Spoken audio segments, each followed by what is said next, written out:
All right, you guys, welcome back to the Pursuit of Property podcast. Today, we're talking about something really important. We brought it up on our first drinking podcast where we did a recap of essentially the Pursuit of Property podcast, you know, our journey with the podcast, our investing journeys.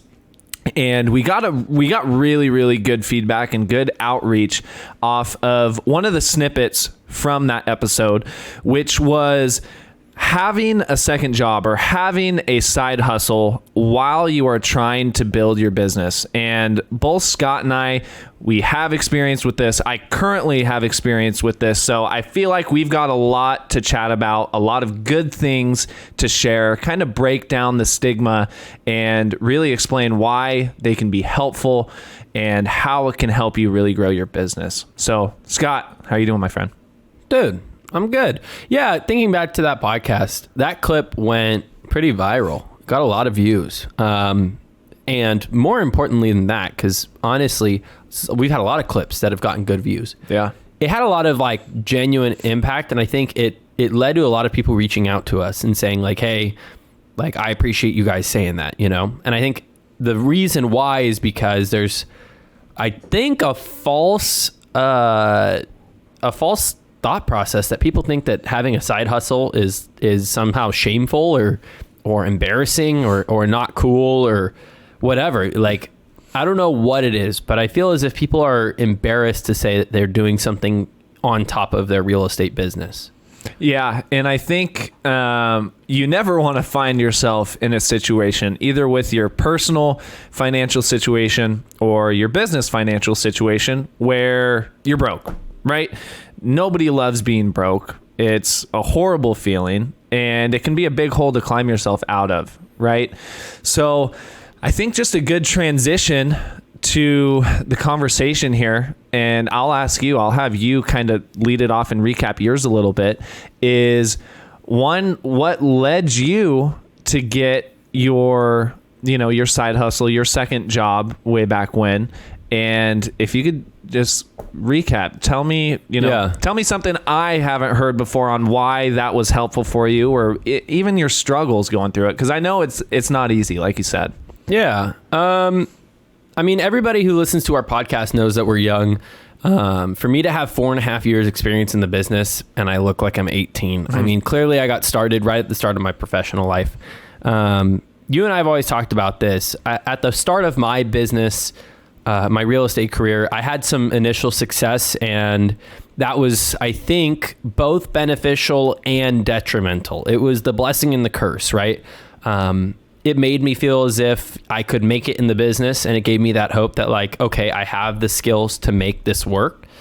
And it also gave me the false confidence that I could go and spend my money away and do the things that every 18-year-old does when they make their first check, right?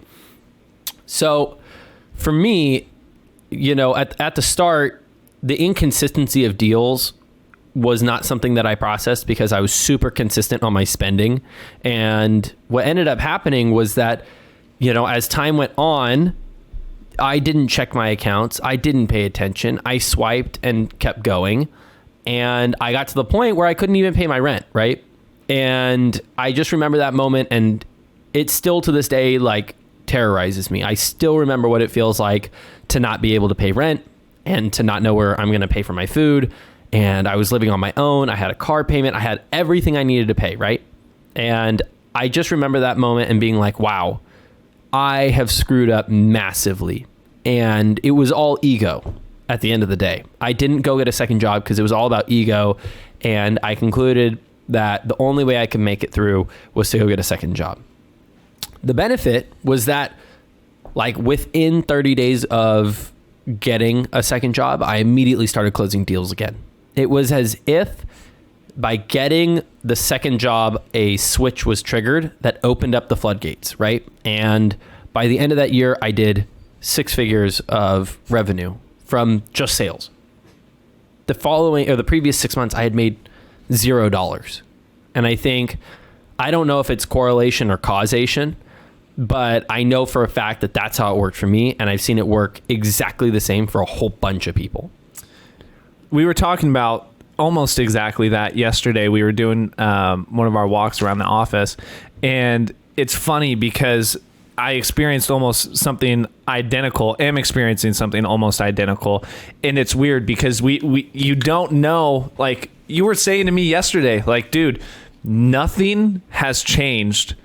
Nothing has changed. You have been doing the same things. You've been putting in the same amount of work, if not more, doubling down in all of our systems and all of our things. Nothing changed. So what, like, what is going on here? And we can't really explain it.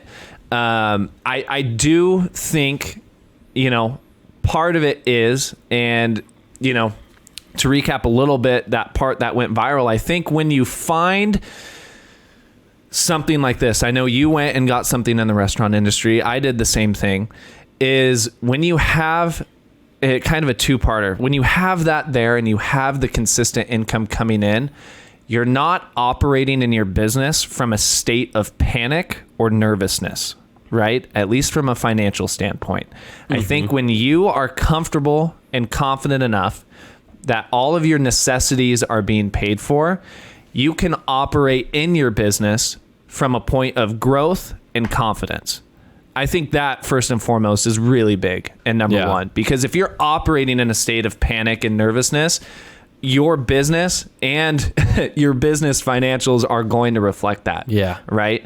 Because how you are operating, what you are doing affects all of the aspects of what you're doing. Yeah. There's no amount of toothpaste that will get rid of commission breath. If you have to make that check to pay for your meal, you're going to have a different energy and a different way of communicating than if you know that your meal is met and you're just here providing opportunities, right? It's just how life works. And I think a lot of people, they're embarrassed or they're upset that, I have to go get a second job to provide for myself. But I don't know a single reasonable adult who looks down on somebody who takes responsibility for meeting their needs. Nobody I know has put any judgment on me for getting a restaurant job when I did. Nobody I know said that was irresponsible of you. And I'll tell you what, it didn't stop any of my real estate business. The people who worked with me were giving me opportunities because they knew how bad I wanted it and they knew how bad I was going to work for them. It wasn't because they didn't pull business away because they thought, well, he's working at a restaurant. He must not be that good of a realtor. And so I shouldn't give him my business. It was the opposite. It allowed me to reintroduce myself to tons of new people. And when people asked me how real estate was going, I could tell them it was going better because all of a sudden my business picked up in a way that it hadn't before when I had some form of security, knowing I could meet my minimum required bills, right? Yeah, 100%. And I think it's interesting because, for somebody who goes out and, I think it's twofold, right? There's kind of a couple different situations where this can come into play. One of them being a similar situation to yours and mine is, you have made some money, you have found some success, and then you hit a big lull, you hit a big dry patch, right? But money's still going out and you need some money coming in order to get your bills paid and get stuff done, right? Or the twofold, or the second aspect of this is you could be a brand new investor who's trying to hit this full time. You haven't made any money and you're trying to put all your time and resources into it, right? So whether you've seen a little bit of success, made a little bit of money and then hit a dry spell, or you're a new investor, trying to get the ball rolling, I think nonetheless, the biggest thing that we wanted to do on here is break that stigma, right? You mentioned ego. I know that was a part of it for me too, at least. It's hard to break that stigma, right? And like you said, nobody is going to hold you at fault for doing what you got to do, going out and grinding and putting in the work, right? At a point, I believe, in my opinion, it's more respectable than trying to act like everything's okay and you're not putting in the work. And putting yourself in debt. The only other option, if you're really in a position where you're in a lull,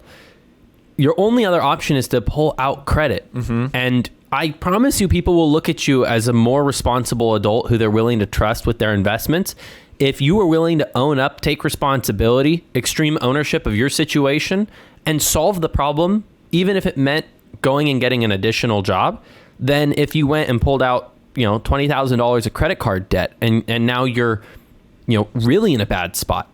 That's how I view it. The other part here is that, like, I think a lot of people are concerned to get a second job because they think somehow it's accepting defeat. And I think that stigma also really stuck with me. I felt as if, all those people who said, what if real estate doesn't work out? What happens when the market turns? What happens when real estate, has a lull?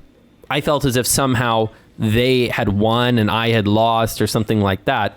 But what it really allowed me to do is get my feet back under me and develop a business that all of a sudden I developed stability, right? And I still have months that are better than others. And I have months that are worse. I've had 2 0 months this year. But I'll tell you what, those 0 months didn't hurt because I had months that made a lot of money and I was able to put it away, develop a form of consistency. I got out of my business and, gave myself a wage, that was reasonable, that was modest, that was livable.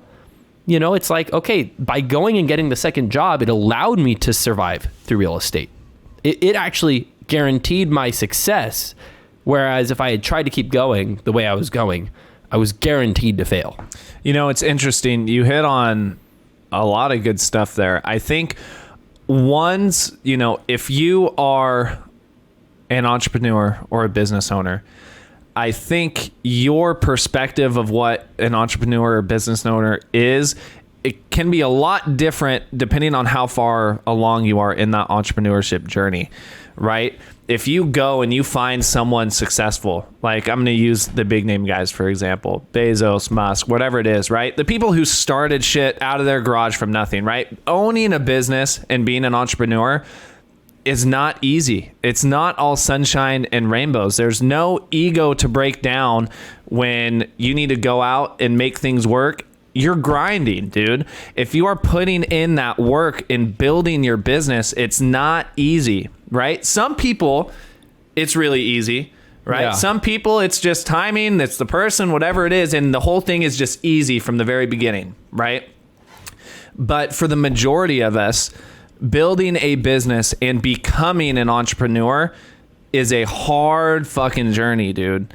And people are going to respect you. I guarantee you, after looking back and right now, I respect myself as a business owner and entrepreneur more by going out, grinding and putting in the work and not accepting it as defeat.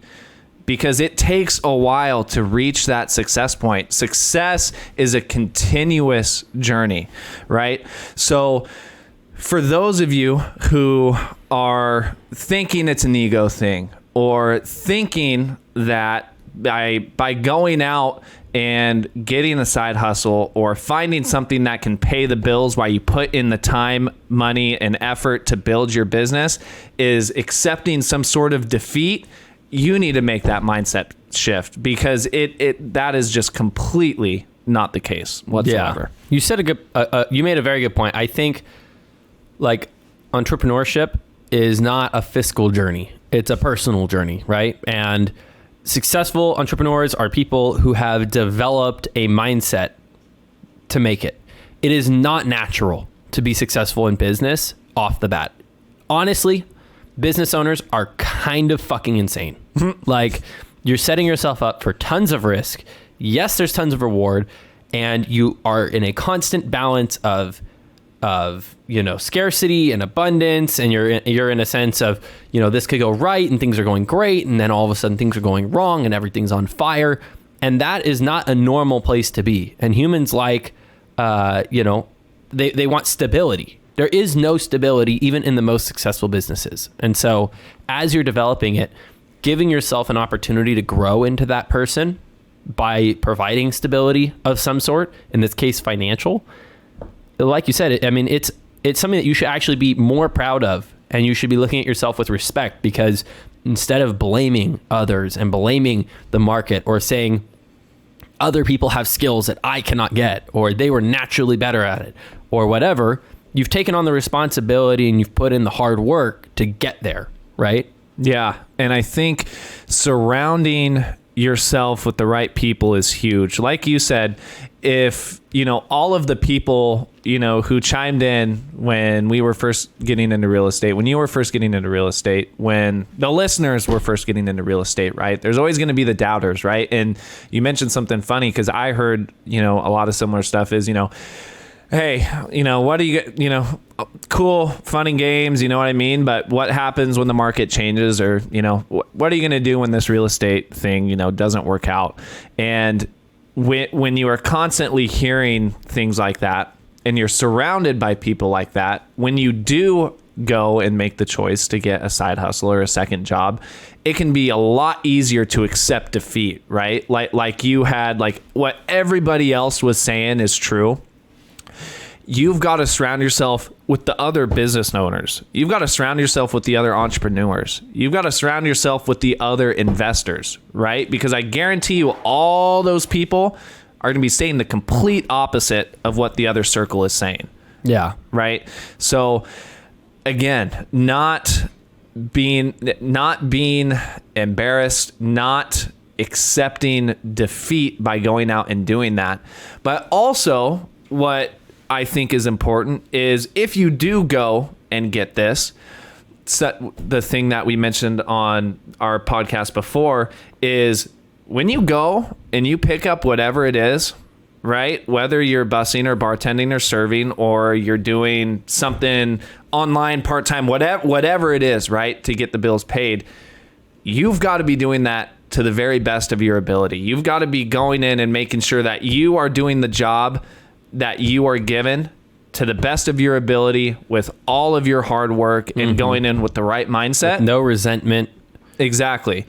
And all of that, I guarantee you, is going to carry over not only into helping your personal growth, but it's going to help your business growth, as well. After having gone through it once and going through it again, I promise you that is exactly how it plays out. But you've got to go into that second job or that side hustle or whatever it is you're doing with the right mindset. Like you said, no resentment, and putting in all that fucking hard work there too, because all of those things are going to carry over 1,000%. Yeah. I also want to say, when we were talking about doing this episode, there was obviously the part that we wanted to talk about breaking the stigma, right? Yeah. And that I think we've maybe beat the dead horse about nobody here is to judge you, for getting a second job and taking responsibility and being a reasonable adult. But we want to talk about also how it helps. And we can't explain every reason, because frankly, I don't get why it happens that when you get a second job, your real estate income just goes berserk. But here's what I found. For myself personally, when I had a job in the restaurant, when I got to work, I got my head down and focused and grinded, because I only had a certain number of hours in the day. I no longer had the luxury of taking work home. I no longer had the luxury of going on appointments or doing things in the evenings or on the weekends. I was there to fucking work, right? I let that take precedent.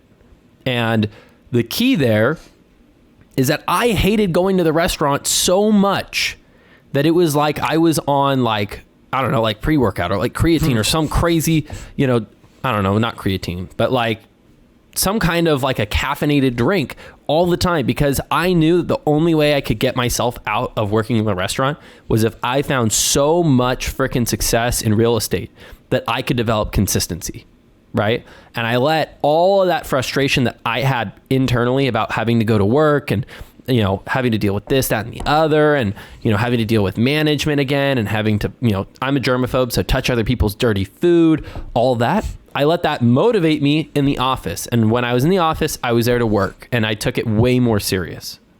Yeah, it's an interesting point too. Like you said, it's hard to explain all of the things that contribute to it, because even after experiencing it, we still can't explain some of the aspects, right? Like, for example, I'll bring up how my business has gone from, the past year or so, right? So as an example, I got a second job last in September, maybe August of 2021, right? Right after I had graduated school, started hitting real estate full-time for a couple months. And then I was like, shit, bills still need to be paid. I'm not making money. So I'm going to pick something up while I'm still hitting this, right? I worked that second job from that August, September timeframe to April of this year in 2022. In that time period to date was my most successful business period in my whole entrepreneurship journey. I made the most amount of money from September to April that I've ever made at any point before in my life, tenfold, right? The exact time period when I had that second job, right? And the mistake that I think I made, that I have preached to a ton of other people, including people in our office who are going through something similar, is April came around and I went, dude, look at all this fucking money I made September to April. That is fucking awesome. I want to get out of here, dude. It was in restaurant. I'm like, dude, I don't want to be here anymore. It sucks. It was cool. It helped me, but look at all this stuff. I've been consistent. I'm going to drop it. Right. So April, right around the time the market started shifting too, maybe a little bit before late April, early May, where we knew the market was starting to shift a little bit. I'm like, dude, I'm going to be good. I'm going to be good. I drop it, and May to June goes around, $0 month. June to July goes around, $0 month. July to August goes around, $0 month. Right? I'm hit with all of these $0 months, and I go, dude, what the hell is going on here? Nothing changed either. Nothing changed. Right. I was doing all of the same things. I'm like, dude, what is going on? And then I found myself in a corner again where I'm like, dude, I never thought I'd have 3-4 months of zero again. I got to go out and do something, because especially with how the market is now, if I'm going to make it out on the other side, I need to stop my salary from my business. I need to streamline my business expenses, and I need to fucking hit the ground running to make sure this goes. Boom. I go out there, not, obviously again, not wanting to do it. I go out and pick another second job. Boom. Contracts. 2 deals, 2 contracts. After literally within 3 weeks of getting that second job, 2 contracts after 4 months of $0. And I can't explain it. No change other than going out and doing it. And it's a weird thing, like you were saying, no explanation. Yeah. But there is benefit in going out and doing it, especially if you are in the position where you need to go and do it. And how do you feel now? A lot better. Like, because you and I talked, and I think by the time you and I had a serious conversation about what you were going to do to solve it, because we met every month and talked about what we could do to push things forward, right? And it's not like you didn't save money. It's not like you were doing something reckless. But when you had that conversation, you sounded like kind of like, this is just matter of fact. This is what I have to do. And of course, you didn't feel good dealing with 0 months. But now you're looking at it. Not only do you have a new form of consistent income, which I know, business income and personal income are different, but still, how do you feel now? Because now you have 2 contracts in 2 weeks. Yeah. And I feel honestly really, really thankful and blessed, first and foremost, because I thankful and blessed for the first thing. But 2, I'm really trying to go in, and like we said, there's just stuff that can't be explained. I'm thankful. I'm grateful that we got these 2 contracts in. It's going to be really helpful for the business, financial health, to keep going, keep pushing through, and get to that point where things are more consistent. But I know, there's some, again, like you said, it's whether it's correlation, causation, who knows what it is, but I'm feeling a lot more comfortable and a lot more confident than I was before. And I think, I mentioned one thing, I've been trying to tell more people is, even when you start to see that business growth, even when you start to, pop off with some listings or some buyers, pop off for some, commission checks, or pop off on some investment deals, don't let that, short-term success make you go immediately stop what's going on there. Because I think, honestly, looking back, I think some of it was making me feel like complacent, right? Yep. Like now that I had made all that money, you know, I don't need this. I'm good right now, man. I'm good. Yep. So what I recommend to people too is even after you start seeing that success, to still, you know, hold your ground, keep grinding, keep doing things until you truly, we can't tell you what that point is because it's going to be personal to each person, until you truly get to that point where your business is consistent enough where it's not worth it for you to keep that second job. But looking back, I wish I would have held on to it during those months, because who knows, right? We can play the what if. Who knows if those 4 months would have been 0 months, right? My guess is they probably wouldn't have been. Yeah. You know? No, I'm with you. I'll chime in a couple of stats or a couple of things that I would keep an eye out for. If I was in a position where I was going back, I'm blessed right now to be in a spot where now that I'm married, it's helpful to have some consistent income coming from Kayla. My business has done super well because of my experience previously. I have saved a stupid amount of my business's income. So I have a full year of reserves. I would say if I was in your spot and, you know, somebody has to go back and grind, one is calculate how much your business spends a month, including whatever income you're hoping to make. And I would try to get to at least 6 months of completely paid, you know, post-tax saved income for the business. So if your business is spending $8,000 a month, make 8,000 times 6, what is that, 48, and put 48,000 after taxes into an account. That's your owner's reserves account. When you hit that, that is your time when you can put in your 2-week notice, right? And at that point, you have 6 months to find deals to keep that moving. And if you get below 3 months, it's time to look again at another job. You know, and once you're out of the sales, you know, your whatever your side hustle is, maybe you're selling cars, you're selling solar, you're whatever it is, right? When you're in your own business and you don't have a side hustle, get up to the 1 year mark, get up to a year and a half. Having cash is not a bad thing in this market. Yes, inflation's going to eat some of it away, but what's more important, having some security or making the absolute most you can on every penny you have? I think a lot of new business owners need to be smart about saving cash. Yeah, I think being in tune with your financials is, whether you are in that position or whether you're in a healthy position. I know you spend a lot of time on your financials. Me, at least 15 to 30 minutes. 30 minutes is a little long. At least 15 minutes every single day, I'm going in and doing a checkup on all of my accounts, all of my business accounts, all my personal accounts, going in and just doing a checkup and seeing how everything is, right? Every single day, 15 minutes. And I think being in tune with your financials it makes or breaks business owners, right? Because like you said, you know, you start at that 6 month mark, for example. You know, if you're not keeping track and you're creeping down, now you're down to the 3 month mark, then you're at 0. Right? One day you wake up and your account's at 0, right? You're like, where did all that go? Right? So I think spending time keeping in tune with your financials is huge. Yeah. And one of the last things we wanted to talk about, when you get the second job, it does not mean to pull back from real estate. It means to focus and be even more aggressive in how hard you're working in your real estate job. This is to amplify your real estate business, not to detract from it. No. It does mean you have to work more.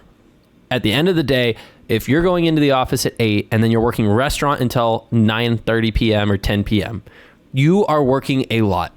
It's not a sustainable thing forever. Put your ass back to work on the real estate side and get business moving.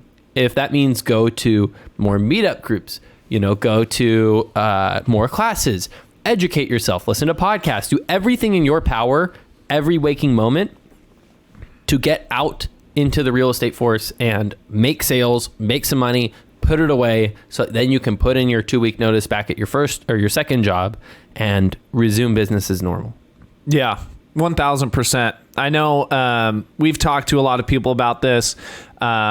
I know, shout out to a couple guys in the office who are doing it, or even going out. I know one of them, after some advice from me and another guy, went out and is doing the same thing.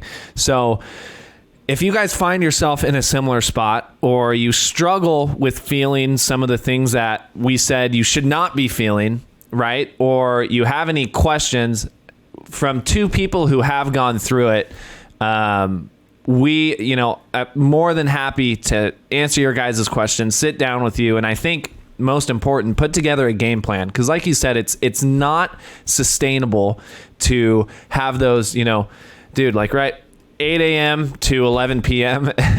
is not sustainable, right? So if you guys have any questions, want to talk about anything, put together a game plan, which, like I said, I think is the most important. We're available to chat. I'm glad we elaborated a little bit more, and had this episode. I hope it's really helpful for a lot of people out there listening. I think especially with, a lot of people are struggling right now in this market. And I think, like you said, it's time, even if you're going out and picking up something else, it's time to double down and put in the work in your real estate business too. Yep. So thank you guys for tuning in again to this week's episode of the podcast. If you are dealing with any of these issues, please give us a call. We'd rather see you succeed than fail because you didn't ask. So if there's anything we can do to help you, please give us a call, especially if you have a second job and you're looking to find traction in your business. Boom. We'll see you next week. Thanks, guys.